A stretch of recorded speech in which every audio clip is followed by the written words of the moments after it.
They say the battlefield reveals who you really are, but my battle started long before the army. It began around a dinner table. I'm Grace Whitaker, 31 years old, lieutenant in the United States Army. At least I used to be, but I'll start before the uniforms and salutes, before Lieutenant Whitaker ever existed. Because to understand how I got here, you have to know what it means to grow up as someone whose victories were never seen, whose voice never echoed past the front door, and whose own blood barely remembered to say her name. I was born 2 years after my brother, Ryan. And from the very beginning, he wasn't just the firstborn. He was the first everything. First to walk, first to speak, first to win medals at the school science fair, first to enlist, and first always in our parents' eyes. He was what my father called a real soldier through and through. I was quiet Grace. That's all. Never quite enough. Our family believed in two things, the flag and Ryan. Our home was an institution disguised as a household.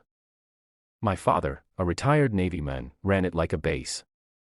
Early mornings, strict routines, no room for softness. My mother served in a war hospital. She had a surgeon's hands and a martyr's silence. They loved us, I think, but only in the way soldiers love orders. Conditioned. Detached. You learned quickly. The more you achieved, the more you were allowed to exist. Ryan thrived in it. He absorbed expectations like fuel, captain of the football team, straight A student, officer training school at 21. When he walked into a room, my father's spine straightened with pride. When I walked in, I swear the air just stayed still. I didn't rebel. I enlisted. People assume I followed Ryan's footsteps. That's wrong.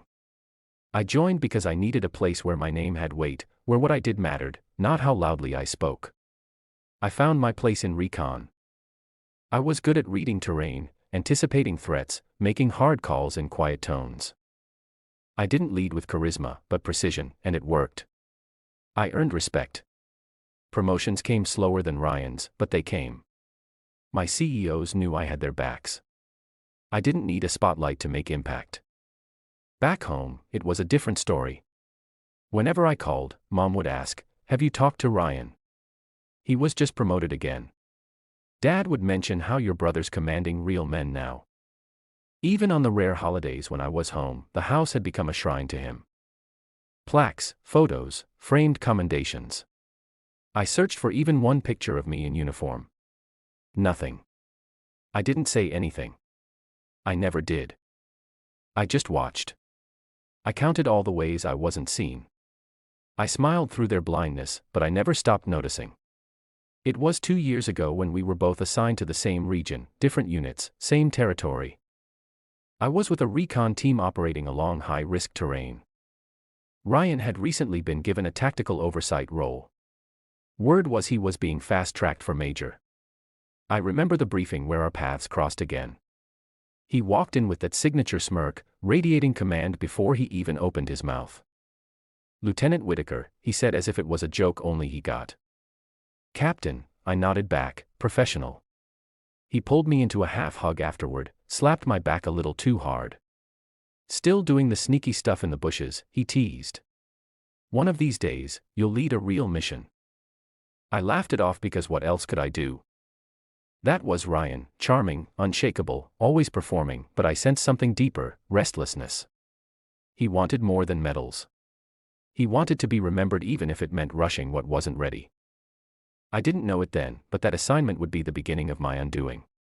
We'd just been given a new op, surveillance on a suspected insurgent compound, minimal engagement, intel extraction only. I was the team lead. Ryan somehow was assigned as liaison, oversight, strategy coordination. It was strange. He wasn't even familiar with the area. But when I asked about it, command just said, "He's got high-level eyes watching. Just work with him." I should have seen it then, but I didn't. Not clearly. Instead, I focused on prepping the team, terrain maps, timelines, fallback points. I spent hours reviewing variables, rehearsing contingencies. Ryan spent those hours talking to command, trying to push the timetable forward. "Why wait till 200 hours?" he said during the mission planning. "If we move now, we'll catch them before they scatter." I shook my head. The satellite passes at 0:14:50. We'll lose eyes if we go in blind. You want to run an op in total dark with half the intel? He leaned back, confident. Sometimes speed is the intel. You're not the one going in, I reminded him. He smiled. You're too careful, Grace. That wasn't a compliment. And yet, somehow, he got his way. Command approved the shift. We moved early. I'll stop there. Because what happened next, the chaos, the loss, the silence afterward deserves its own telling. That's part 2. All I'll say is this. That night, something exploded in more than just the dirt and trees. It shattered my record, my future, and whatever was left between me and my family. Some explosions you hear, others come in silence, slow, seeping, devastating in how they don't arrive all at once. That night, I heard both. We deployed at 22:30 hours. The moon was a dim sliver in the sky, the kind of night that plays tricks on your depth perception, thick canopy, unforgiving terrain. Everything about it told me to wait for the satellite pass like we planned. But Ryan's voice echoed in my mind. You're too careful, Grace. So I swallowed my instincts. I gave the green light. I remember crouching in the mud, my boots buried ankle deep, sweat trickling down the curve of my spine. We moved fast, 3 teams fanning out. I led point, guiding the rest with hand signals, my heart counting seconds more than steps. Then it happened. A flicker, a shadow, not ours. The blast came milliseconds later. We walked into a trap, tripwires, remote charges. Someone had known we were coming and exactly when. Corporal Dean was thrown 5 meters by the first blast. I reached him crawling, his vest half melted, his mouth open but silent. He died before I could stop the bleeding. Our comms scrambled. Extraction was a nightmare. One of the birds took fire on approach and spiraled out before it could land. 2 dead, 5 wounded, all under my command. When we finally pulled out hours later, I collapsed beside the landing zone and stared at the sunrise like it had betrayed me too. I kept replaying it. What did I miss? What did I allow? The debrief was surgical. 3 officers, 1 silent observer, a tape recorder. No warmth, no names, just ranks, times, procedures. Why did you authorize early deployment, Lieutenant Whitaker? I was advised the window of opportunity had narrowed, I said steady. Who advised you? I hesitated because saying my brother didn't feel like the right answer because, technically, he hadn't ordered anything. He just suggested Captain Whitaker. The pause that followed was long enough to drown in. And what authority did he have over your field decisions? None, I admitted. And just like that, the hook was set.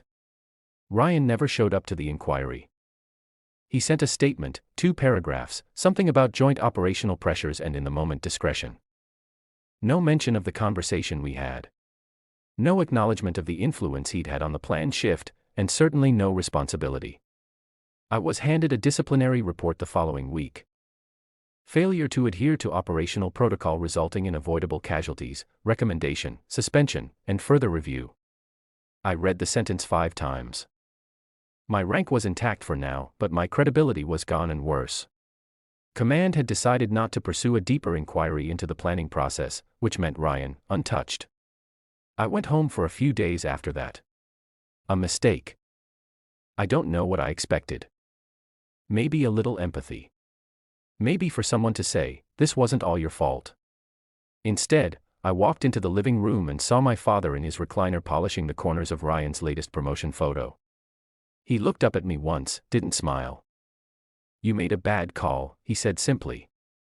People died. I didn't make it alone. He shrugged. You were in charge. My mother hovered in the background, wringing her hands, but saying nothing. I turned to her. Mom. She looked down. It's a stain, Grace, my father continued. The uniform doesn't forgive easily. That night, I sat on the edge of my childhood bed and stared at the wall waiting for someone, anyone, to come in and say something kind. No one did. The next morning, I found a sealed envelope on the kitchen counter, my name on the front in my mother's handwriting. I opened it. It was an invitation. Ryan's promotion ceremony. Major Ryan Whitaker. Location, time, dress code. No personal message, no warmth.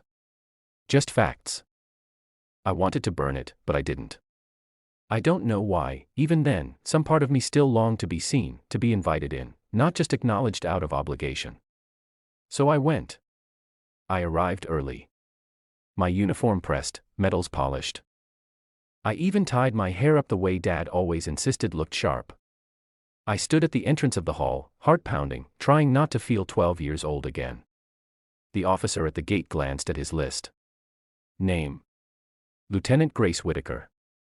He frowned, ran a finger down the page, looked again. I'm sorry. You're not on the guest list. I blinked. That's impossible. I have an invitation. Ma'am, if you're not on the list, I can't let you in. I looked past him through the glass doors. I saw them, my parents, some distant cousins, laughing around the table. My mother adjusted Ryan's tie. My father beamed. I turned back to the officer. It's fine, I said quietly. Forget it. And I walked away. That was the last day I spoke to any of them.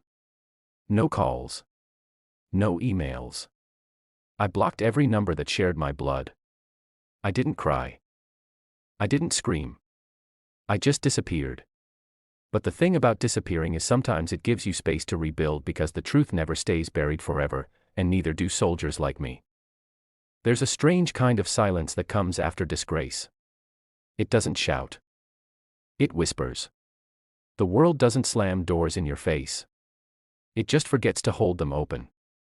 I disappeared from the military base within 72 hours. They called it extended leave pending review, but we all knew what that meant. I cleared out my locker, returned my sidearm, folded my name patch into a neat little square, and placed it in my duffel bag right on top. A reminder or maybe a warning, this is how fast they can erase you. I moved to a small town 3 states away, rented a 1-bedroom apartment above a hardware store. No uniform. No rank. Just a girl with ghosts for company. I spent weeks in a routine that made no sense. Wake, run, stare at the wall. Some nights, I dream of Dean calling out for help. Other nights, it was my father's voice. You made a bad call. But the worst was Ryan's silence. Not a single message. Not a single word. I could have let it all rot inside me. I almost did. But something colder than grief started to grow in its place. Not revenge. Resolve. I started digging. Military reports are a maze. Most doors are locked unless you know how to ask the right question at the right clearance level.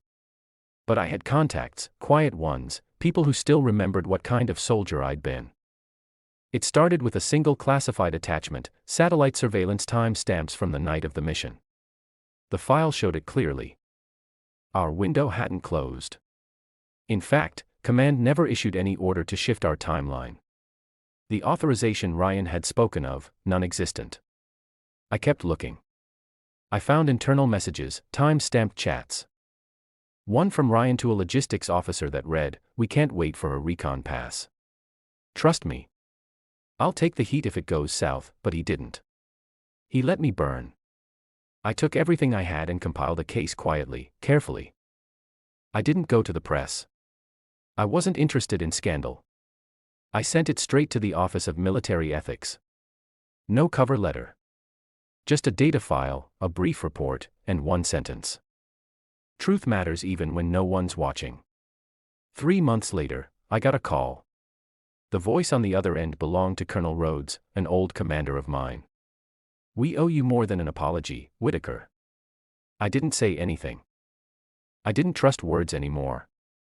"We reviewed your file. You were cleared. The official record has been amended. You're eligible to return if you want to." I wanted to say no. I wanted to pretend I was above it now, but deep down, I missed the sound of boots in sync. I missed purpose, so I said yes. I didn't return with fanfare. There was no parade, no sudden embrace, but I came back with fire. Assignments followed, missions, commendations. But this time, I didn't hide in the shadows. I led. I rewrote my own story, one operation at a time. No shortcuts. No politics. Just precision, strength, and relentless discipline. People noticed. My name, once buried in the fine print, began appearing in official briefings again, this time with respect attached. They started calling me ma'am, then commander, and eventually, General Whitaker.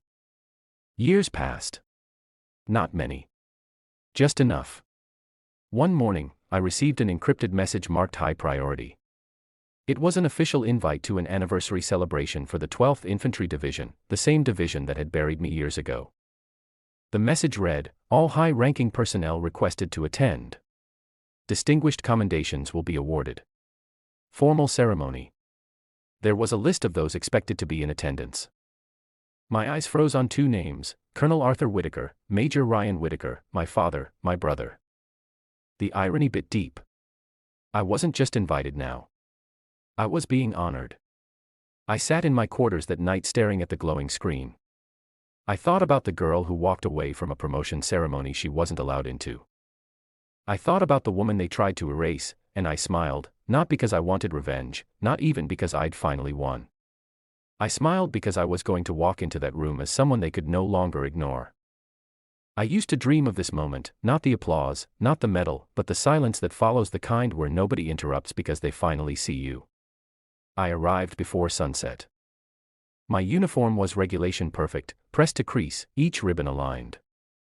My general's stars sat high on my collarbones, gleaming with the kind of weight only the unseen ever earn. Not just metal, memory. The venue was grander than I expected. A converted armory, its steel bones still visible beneath crystal chandeliers and velvet banners. Honor and grit wrapped in elegance. I stepped inside, and the world slowed. Eyes turned. Some widened. Others narrowed. A lieutenant I'd trained with years ago raised a glass mid-sentence and nearly spilled his drink. An admiral I'd once briefed stood up straighter, nodding with something like quiet awe. But I kept walking, not fast, not timid. A measured march down a corridor I once couldn't even enter. At the far end of the room stood a massive digital screen, scrolling names of distinguished guests. I saw mine near the top. General Grace Whitaker, guest of honor. I wanted to laugh, not out of joy, but because after all the years of being left off lists, here I was at the top of one no one could ignore. The ceremony began with speeches, long, predictable, almost sterile in tone. One by one, officers were acknowledged, each called up for achievements and accolades. The applause was polite, precise, restrained, then the host stepped forward. "And now," he said, "we come to a name that deserves more than just a medal." A murmur went through the room. "Tonight, we honor a leader who not only returned from a wrongful accusation, but rose to lead by example, a symbol of strength, resilience, and quiet command. Please welcome to the stage, General Grace Whitaker." The room erupted, not politely, powerfully. Some people rose. A standing ovation, not all, but enough to make it echo. I walked toward the stage through a tunnel of claps and stares and 1,000 words no one dared to say out loud. I climbed the steps, the medal already in the hands of a smiling 4-star general. He pinned it just over my heart and whispered, "They'll write this one down." They offered me the microphone. I didn't plan to speak, but silence would have felt like surrender. I stepped forward, adjusted the mic, looked into the crowd, and found them. My father, back straight, lips tight. My mother beside him, hands folded like she was praying no one saw her. And Ryan, staring at me like he was still trying to decide if this was a bad dream. "I wasn't supposed to be here," I said. My voice echoed. That's the truth. Years ago, I stood outside a ceremony hall dressed in the same uniform and was told I wasn't on the list. A few murmurs. Some eyes shifted toward Ryan. That day, I walked away not just from the building, but from people I loved, people who believed I had failed, but I didn't walk away from who I was. Pause. I rebuilt myself quietly, painfully. And when the truth came back around, I didn't ask for revenge. I asked for my place. Silence. This medal isn't redemption. It's recognition. It doesn't erase what happened. It honors what I became because of it. Applause again, but I wasn't finished. I stand here today not because I was believed, but because I refused to disappear. I stepped back, and this time, I didn't smile. After the ceremony, dozens came up to me, young officers, veterans, women in uniform with tears in their eyes. One cadet whispered, "You're why I stayed in." I shook hands. I nodded. But part of me waited for the ones I knew would come last, my family. They stood across the lobby, grouped like a strange painting of the past, frozen, unmoving. I knew they'd speak to me eventually, but I wasn't going to make it easy. I never expected them to chase me, not when I walked away, not now. But here they were, standing in the quiet hallway outside the ballroom, looking like people who had just seen a ghost put on stars. My father spoke first. "Grace." Just my name. No rank. No salute. The same way he used to say it when I'd failed to meet his expectations. Except now, the failure didn't belong to me. I looked him in the eye. He still stood with the same rigid spine, but something in his shoulders had collapsed. Pride maybe, or the illusion of control. "You didn't tell us," he said. "You didn't ask," I replied. He flinched barely, but I saw it. "You could have said something," my mother added, voice soft. "All these years, I did," I said. "I said everything. You just listened to someone else louder." Ryan stepped forward. He looked older now, not just in years, but in weight. The golden boy had lost some of his shine. "I didn't mean for it to happen," he said again. "That night, that mission, things spiraled." "Things didn't spiral, Ryan. You let them." He opened his mouth to object, but I held up a hand. "I'm not here to fight. I'm not here to beg for closure either. I came because I earned my place, not because I needed your approval to be here." He fell silent. My mother's eyes filled with tears. "We were wrong," she whispered. "We didn't know how to believe you." I gave her a small nod. I didn't need belief. I needed backup. For a moment, no one said anything. 3 people who once defined my world stood before me, unsure of their roles now. And I, who had always been the quiet shadow had become the person they could no longer ignore. So I spoke. "For all the years, I didn't. You taught me that family is loyalty," I said, my voice calm. "But you broke that rule before I ever did. You believed I failed before you ever asked why. You stood beside the one who had everything, and you left behind the one who built herself from nothing." I stepped closer to them, not out of anger, but clarity. "You chose to believe silence. I chose to speak through action. You chose comfort. I chose truth." I looked at Ryan. "I don't hate you, but I will never forget what you let happen to me. I've carried that weight alone, and I learned how to grow stronger carrying it." Then I said it, what I had waited a lifetime to say. "I don't need to be invited to the table anymore because now I build my own." They didn't answer, not because they couldn't, but because they knew they had no defense left. And that was enough for me. I walked out of that hallway and into the cool night, stars stretching across the sky like metals only I could see. Some people chase their family for validation. Others spend their lives proving they were worthy all along. But me. I stopped chasing. I stopped explaining. I stopped shrinking to fit their comfort because I was never too much. They were just never enough to hold what I was becoming. And now I lead. Not because I need the world to remember my name, but because I finally remembered it myself. Grace Whitaker, General, daughter of no one, leader of many. Share your thoughts in the comments section. Thanks for your precious time. If you enjoyed this story, then please make sure you subscribe to this channel.